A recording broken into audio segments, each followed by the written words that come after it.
Somebody called me today and said, the husband said no, divorce. And the wife said, can you imagine? I said, well, as much as I know, when you enter marriage, it's a cage. You have no choice again. You had a choice before you entered. Now that you have entered, you have no choice. And go and check the Bible. It didn't say marry who you love. You are only commanded to love who you marry.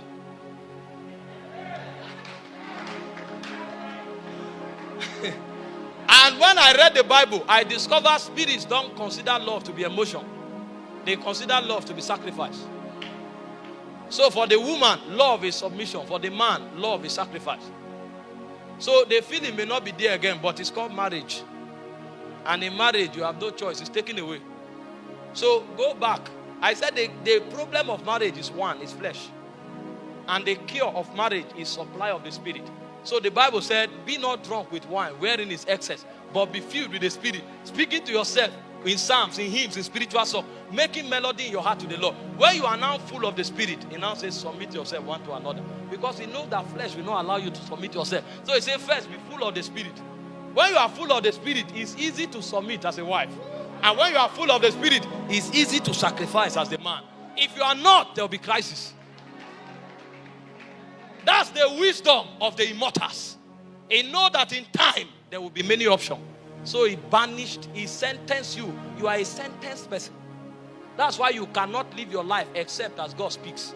The wisdom of God. The second dimension of the Spirit of the Lord. The third dimension is the Spirit of the knowledge of God. That means the meaning of your life is how much of God you know. In John 17 verse 3, he said, this is life eternal. He didn't say breadth, he didn't say duration. He said that you may know him, the only true God. So our adventure in life is to explore God the same way astronauts explore space. That's why I say they that do know their God shall be strong and do exploit. That means the dominion mandate is predicated upon intimacy. How much of God do you know by experience? But the average Christian don't know God, I assure you.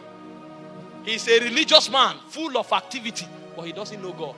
Check him when he's at a crossroad in life. That's when you will see the scarcity of God in his life. He said, and in those days, the voice of God was scarce. And the lamp had gone out, and the eyes of Eli were dim. The knowledge of God was scarce. People could no longer access the voice of God. So there's no glory. Glory is not an activity. It is the measure of God that you carry by time.